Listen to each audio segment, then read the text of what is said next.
আসসালামু আলাইকুম, সবাইকে স্বাগত জানাচ্ছি। আজকের রেসিপি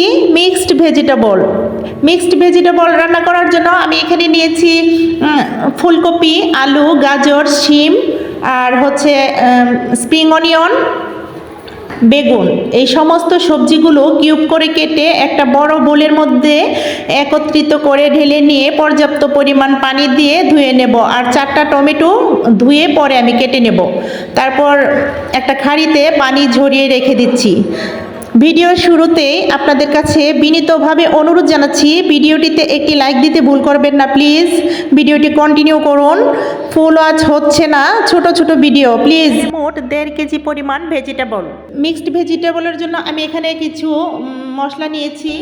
1/2 টেবিল চামচ পরিমাণ হলুদ গুঁড়ো, 1/2 টেবিল চামচ পরিমাণ জিরা গুঁড়ো, 1/2 টেবিল চামচ পরিমাণ ধনে গুঁড়ো, স্বাদ মতো লবণ আর 1 চা চামচের মতো লাল মরিচের গুঁড়ো আর 3 টেবিল চামচ পরিমাণ আদা রসুনের পেস্ট। আর এখানে 1 টেবিল চামচ পরিমাণ পাঁচফোড়ন। চুলাতে একটা কড়াই বসিয়ে দিয়ে 3 টেবিল চামচ পরিমাণ সয়াবিন তেল দিয়ে এখানে সামান্য পরিমাণে একটা পেঁয়াজ দিয়ে দিলাম। খুবই সামান্য পেঁয়াজটা দিয়েছি, কারণ পেঁয়াজ কলি ইউজ করছি এখানে। আর দিয়ে দিয়েছি এখানে 3-4টা তেজপাতা মাঝখানে ছিঁড়ে নিয়েছি। একটু ভেজে নিয়ে তারপরে এখানে দিয়ে দিলাম আদা রসুনের পেস্ট, কাঁচা গন্ধ যাওয়ার আগ পর্যন্ত। আর পাঁচফোড়নটা তো প্রথমেই দিয়ে দিলাম। তারপরে হচ্ছে এখানে আমি কাঁচামরিচ মাঝখান থেকে ফেরে ওই কাঁচামরিচগুলো এখানে দিয়ে দিচ্ছি একটু ঝালঝাল হওয়ার জন্য। আমরা এখানে লাল মরিচের গুঁড়োটা একটু কম ইউজ করব। তারপর সমস্ত গুঁড়ো মশলাগুলো ঢেলে দিয়েছি। এখন একটু ওই মশলার ট্রেটাতে একটু পানি দিয়ে ধুয়ে আমি ওই একটু পানি দিয়ে দিয়েছি মশলাটা কষানোর জন্য। তারপর একটু ঢেকে দিয়েছি 5 মিনিটের জন্য। মশলাটা ভালো করে কষিয়ে নিয়ে তারপর আমি এই যে ধুয়ে রাখা সমস্ত ভেজিটেবলগুলো দিয়ে দিলাম। দিয়ে কড়াইতে ঢেলে দিয়েছি। তারপর একটা কাঠের খুন্তির সাহায্যে আমি এই সমস্ত মশলাগুলোর সঙ্গে সমস্ত ভেজিটেবলগুলো ভালো করে মিশিয়ে নেব। ভালো করে মেশানো হয়ে গেলে 10 মিনিটের জন্য ঢেকে দেব। ভিডিওটি অবশ্যই আপনারা শেয়ার করে দিবেন আর আপনাদের গুরুত্বপূর্ণ মতামত অবশ্যই জানাবেন। চ্যানেলটিকে যারা এখনও সাবস্ক্রাইব করেননি, সাবস্ক্রাইব করে আমার পাশে থেকে যাবেন। আর যারা করে নিয়েছেন তাদেরকে অসংখ্য ধন্যবাদ।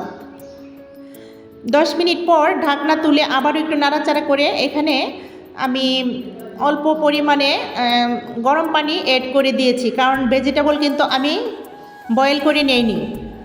আমি কিন্তু সরাসরি তেলে এটা ভেজে নিচ্ছি। আমাদের ভেজিটেবলের পুষ্টিগুণ বজায় রাখার জন্য আমরা অবশ্যই ভেজিটেবলগুলো এইভাবে রান্না করার চেষ্টা করব। বয়েল করলে হয় কি সমস্ত গুণাগুণ চলে যায়, এটা আমার কথা না, পুষ্টিবিদদের কথা।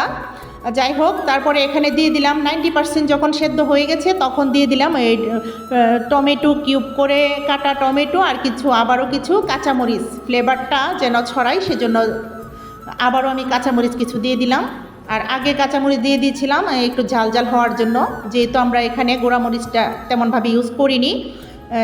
ওইটা এবার করতে পারেন গুঁড়ামরিচটা ইচ্ছা করলে। তারপর যখন রান্নাটা কমপ্লিট হয়ে গেছে তখন 5 মিনিট আগে ধনে পাতাটা একটু ছড়িয়ে দিয়ে ঢেকে দিয়েছি। আলহামদুলিল্লাহ, মিক্সড ভেজিটেবল কমপ্লিট। তো অবশ্যই আপনারা এটা ট্রাই করবেন, আমার মতো করে আমি রান্না করেছি। আর এটা পরোটা, রুটি কিংবা পোলাওয়ের সঙ্গে ভালো যায়, সাদা ভাতের সঙ্গেও।